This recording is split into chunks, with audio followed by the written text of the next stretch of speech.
Muito obrigado, Fernando, a quem cumprimento e na sua pessoa cumprimento todos da mesa. Prazer estar contigo aqui, Gil, e discutir, acho que uma das agendas mais importantes dos próximos anos. Cumprimento todas e todos presentes, na pessoa de amigos queridos, professor Ingo e meu caro amigo Vinícius Marcos Carvalho, ministro da CGU. Registro e cumprimento a presença do ministro Eduardo Cardoso. Uma honra ter todos vocês aqui com a gente discutindo um tema tão central e importante quanto esse.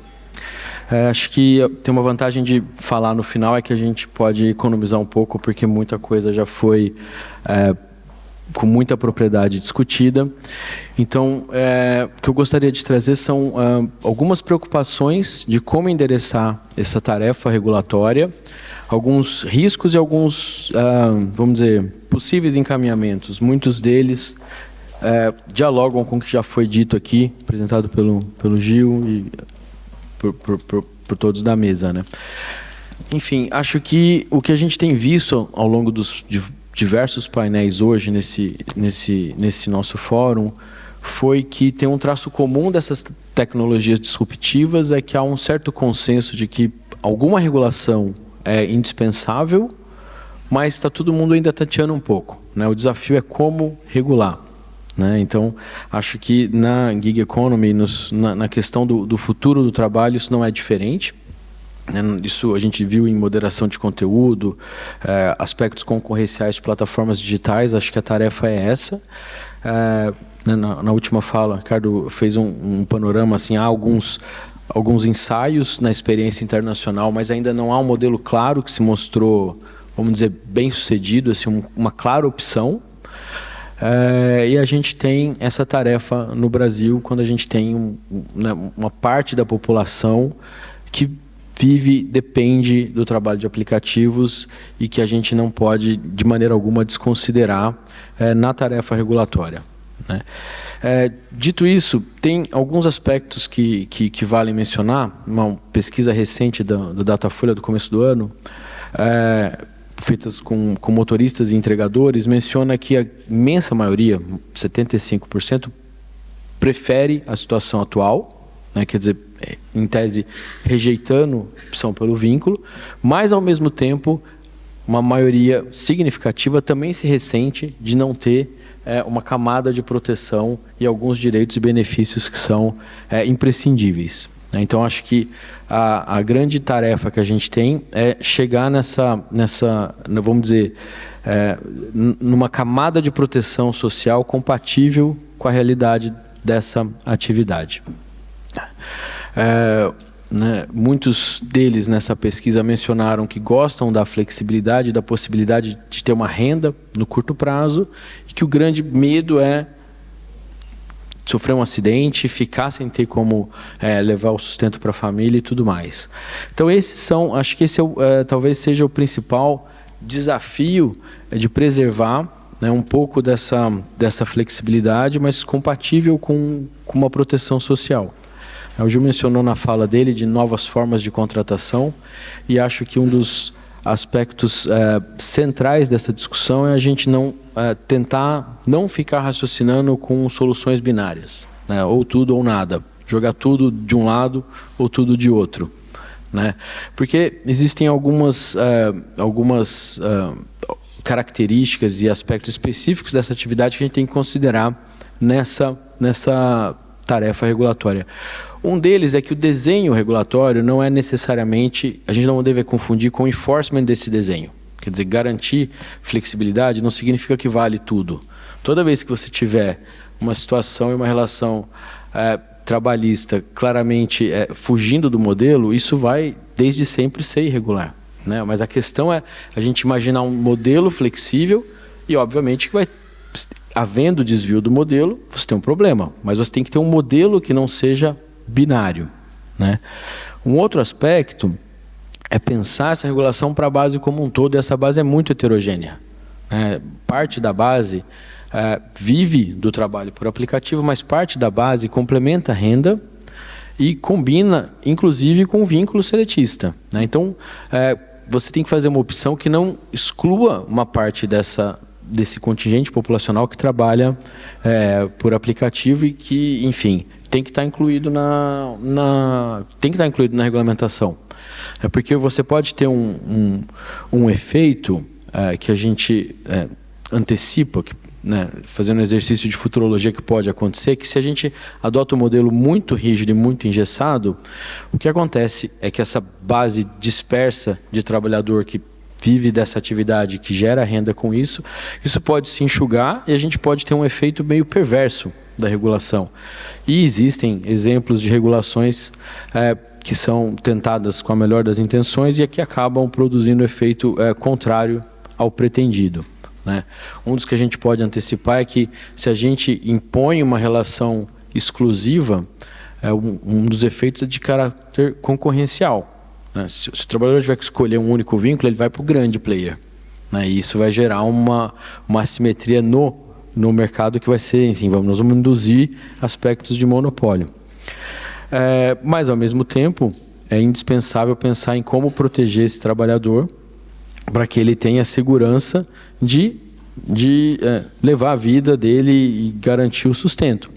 Então, de novo, naquele ponto que eu havia mencionado, acho que o principal é a gente não raciocinar com categorias binárias, porque muitas dessas categorias já não são mais adequadas para uma realidade que se transformou completamente pela tecnologia e por esse novo modelo econômico.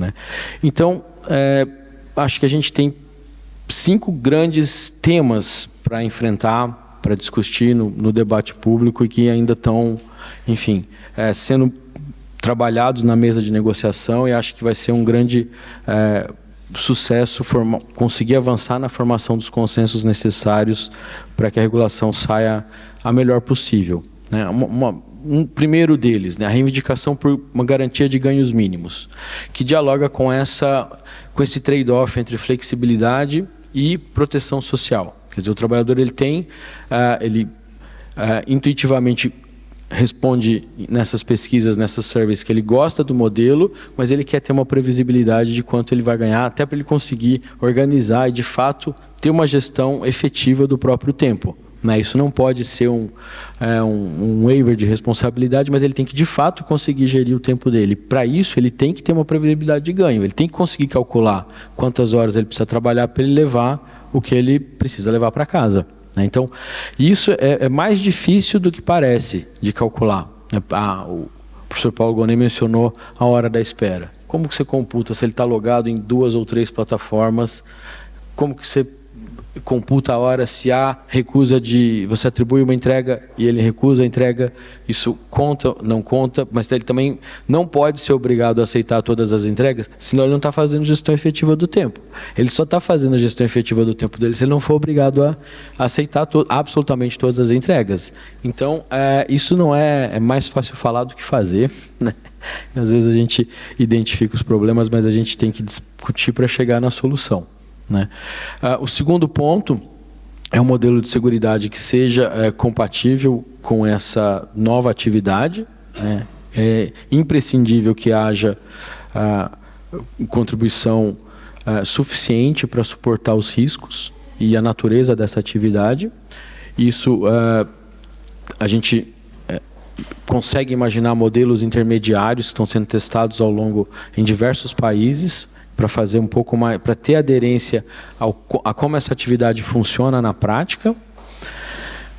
Uma das principais reivindicações dessa base de trabalhadores é a questão de saúde e segurança.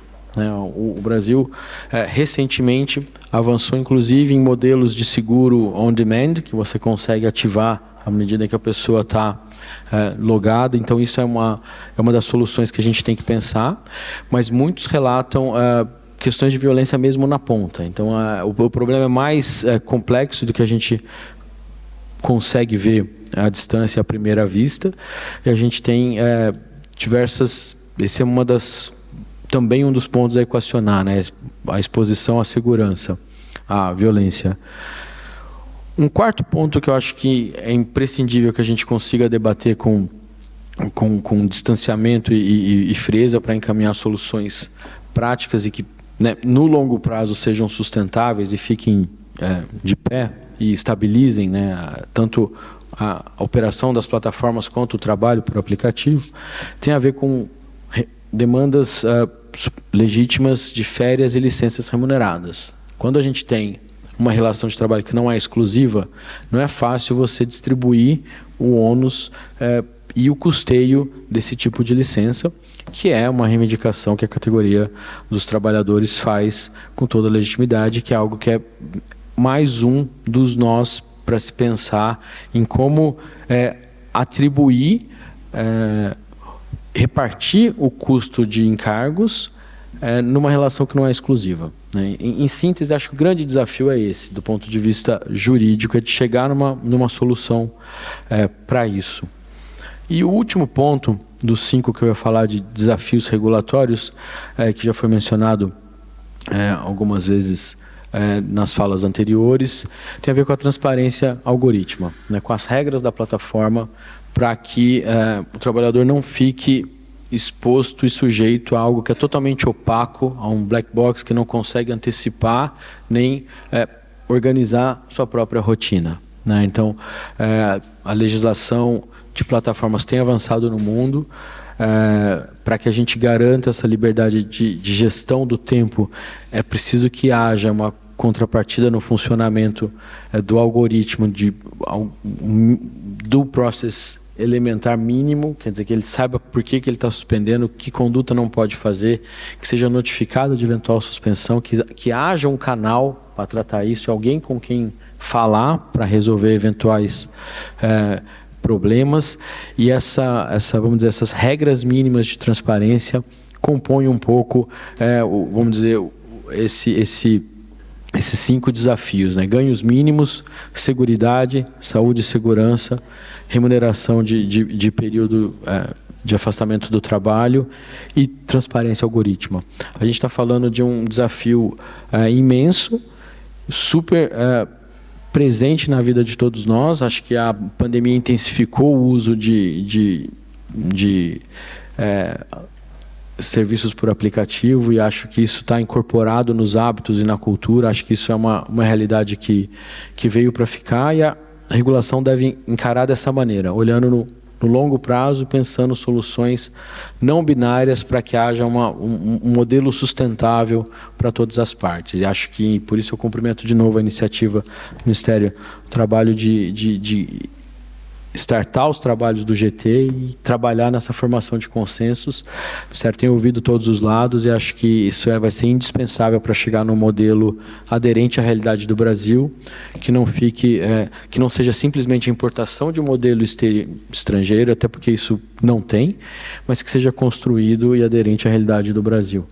Com isso eu encerro e agradeço a atenção de todos. Obrigado.